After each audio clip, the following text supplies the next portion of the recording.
Girando o assunto aqui no 3 em 1, um levantamento divulgado pelo Instituto Paraná Pesquisas mostra o presidente Jair Bolsonaro na liderança da corrida presidencial em todos os cenários das eleições de 2022, seja no primeiro ou no segundo turno. Além do atual presidente, a pesquisa apresentou nomes como o ex-ministro da Justiça, Sérgio Moro, do governador do Ceará, Ciro Gomes, Fernando Haddad, do apresentador Luciano Huck e do candidato à Prefeitura de São Paulo, Guilherme Boulos, do governador de São Paulo, João Dória, de Amoedo, do ex-presidente Lula, da ex-ministra do Meio Ambiente, Marina Silva, do ex-ministro da Saúde, Luiz Henrique Mandetta, e do governador do Maranhão, Flávio Dino.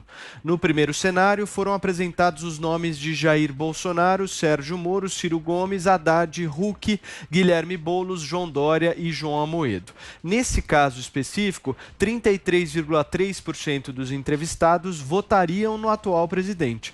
Em seguida, Moro aparece com 11,8%, Ciro Gomes com 10%, Haddad com 8,8%. No segundo cenário de primeiro turno, Lula aparece no lugar de Haddad e o nome de Marina Silva é adicionado. Huck sai.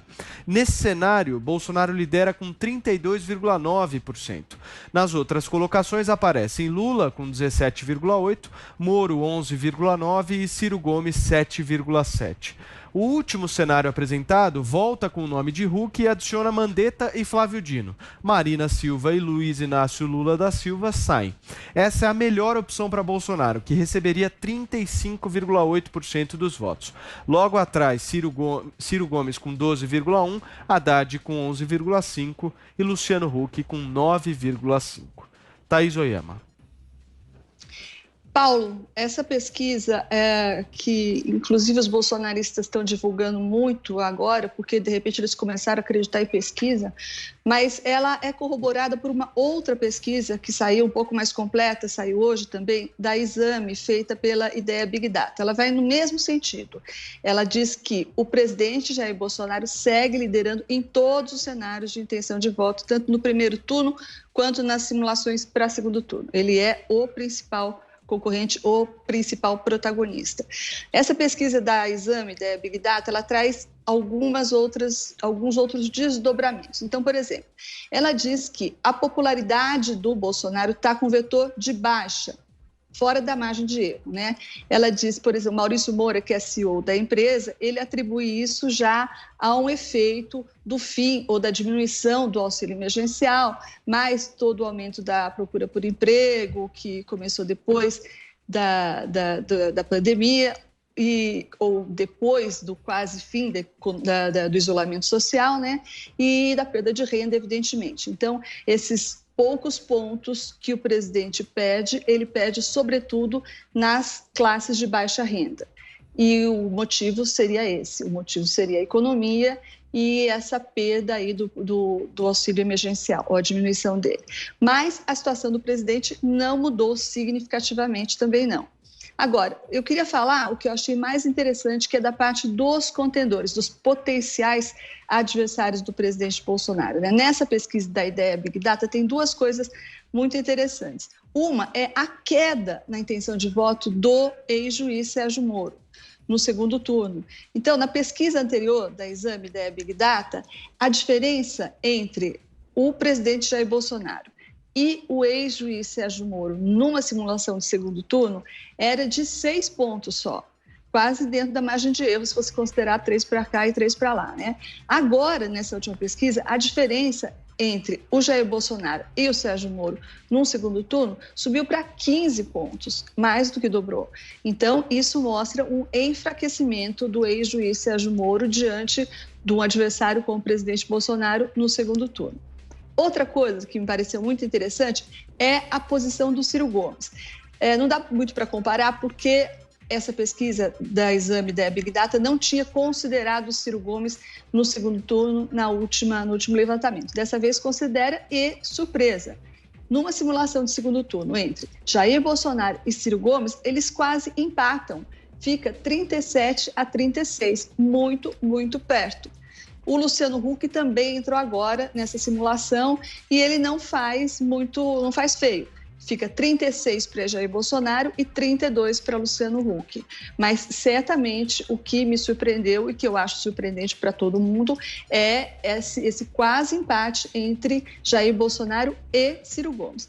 Então, tem muita coisa ainda para acontecer, Paulo, muitos nomes para surgir, muita gente para submergir, muita depuração para fazer, mas as peças começam a achar seus lugares aí no tabuleiro para 2022. Paulo Figueiredo.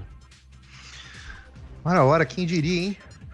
Quem acompanha a imprensa devia estar com a impressão que o presidente Bolsonaro estava com a popularidade na lona, que todos os levantamentos iam mostrar ele arrasado, né? Afinal, o presidente tem falado tanta bobagem, tem feito tanta bobagem, né? Segundo os meus colegas, não os meus colegas de bancada especialmente, mas todos os meus colegas jornalistas, é tanta crítica, tanta coisa que ele faz errado, mesmo quando ele acerta, ele erra. E quando ele erra, é aí que ele erra mesmo. Também os nossos sábios jornalistas estavam na semana passada comemorando a tal da derrota cachapante que o presidente teria sofrido nas eleições municipais. Quem estava em alta eram os prefeitos do lockdown, né? Não é verdade? A população havia cansado dos extremistas como o Bolsonaro.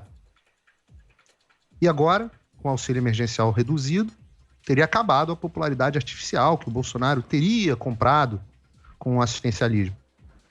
Quem se informasse por esses veículos teria a impressão de que o brasileiro aguardaria ansiosamente 2022 para botar logo o presidente Bolsonaro para fora. Olha, eu continuo cético com as pesquisas, até porque elas sempre erram em favor da esquerda. Aliás, isso ficou absolutamente claro e evidente depois das últimas eleições municipais, se é que não estava claro para alguém. Mas o que ficou ainda mais claro é que o presidente Bolsonaro está, como eu disse na semana passada, com algo perto de 35% das intenções de voto. 30%, 35%. Na vida real deve ser até mais, porque 30%, 35% em pesquisa, e eu acabei de dizer, as pesquisas erram sempre em favor da esquerda, 30%, 35% do Bolsonaro eu não sei quanto corresponde no mundo real. Essa centro-esquerda, que os nossos analistas diziam que era a grande vontade do eleitor brasileiro, no melhor dos cenários, melhor dos cenários, que ainda é o Sérgio Moro, por incrível que pareça, tem 10 pontos a menos do que o Bolsonaro no segundo turno. 10 pontos a menos. O João Dória, coitado, deve estar deprimido. E é uma suposição, só para deixar claro. O Bolsonaro tem no segundo turno mais que o dobro do que ele tem das intenções de voto. Não era esse o centro que o Brasil tanto queria, o doutor lockdown? Não era isso que o eleitor brasileiro estava querendo?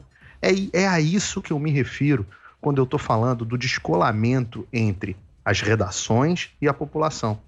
Os jornalistas todos dizem uma coisa. O brasileiro vai lá e faz o oposto nas urnas. Quando o brasileiro faz alguma coisa nas urnas, os jornalistas, com um fenômeno psicológico chamado viés de confirmação, enxergam tudo de acordo com aquele viés. No final, óbvio, a realidade teima em discordar. Mas isso é só um detalhe. Josias. Uma pesquisa de intenção de voto feita 2 anos antes da eleição deve ser tomada como uma cena momentânea, sujeita a alterações à medida que o filme avança.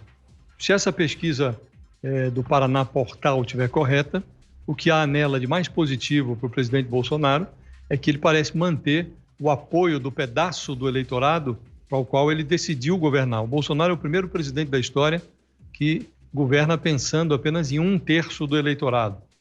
Por essa pesquisa, o presidente prevalece no primeiro turno com percentuais de intenção de voto que oscilam entre 32,9% e 35,8%, dependendo do cenário.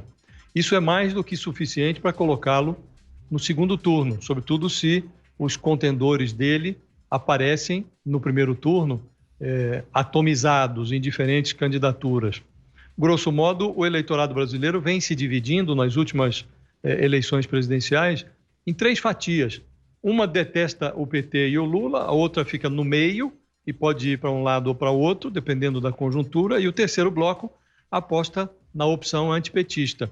Se a eleição municipal serviu para alguma coisa, foi para sinalizar que o bloco do meio pode se mover, desfazendo essa lógica da polarização. É preciso dar tempo ao tempo para ver se isso se confirma. De acordo com a pesquisa, o Bolsonaro prevalece no segundo turno contra qualquer oponente. Ele ostenta percentuais abaixo de 50%. Então, afora alguns personagens, como o governador João Dória, por exemplo, que exibe um desempenho pífio na pesquisa, e já vinha sendo assim nas pesquisas anteriores, e o Lula também, que continua sendo um ficha suja, até segunda ordem, ele é ficha suja, não pode concorrer. Afora nomes como esses, os outros acho que estão no jogo. Não se pode dizer com tanta antecedência que personagens como Ciro Gomes, Sérgio Moro, Luciano Huck são cartas fora do baralho. 3 fatores dificultam as previsões futuras. O primeiro é a capacidade da oposição de se aglutinar. Segundo, é a dúvida quanto à hipótese do surgimento no cenário de um senhor desconhecido que possa se apresentar como uma novidade capaz de atrair a atenção do eleitorado. E o terceiro aspecto, que vem acima de todos os demais, é o comportamento da economia. Se a economia se recupera, o presidente Bolsonaro se torna um candidato muito difícil de ser batido. Se, por outro lado, o governo não exibe resultados capazes de restaurar nos próximos 2 anos a confiança, estimular investimentos e produzir empregos, aí a sucessão fica em aberto. Então, o essencial hoje para o presidente Bolsonaro não é a conjuntura atual, é o desempenho da economia. Se ele for capaz de levar à vitrine resultados significativos, ele se torna um candidato à reeleição muito difícil de ser batido.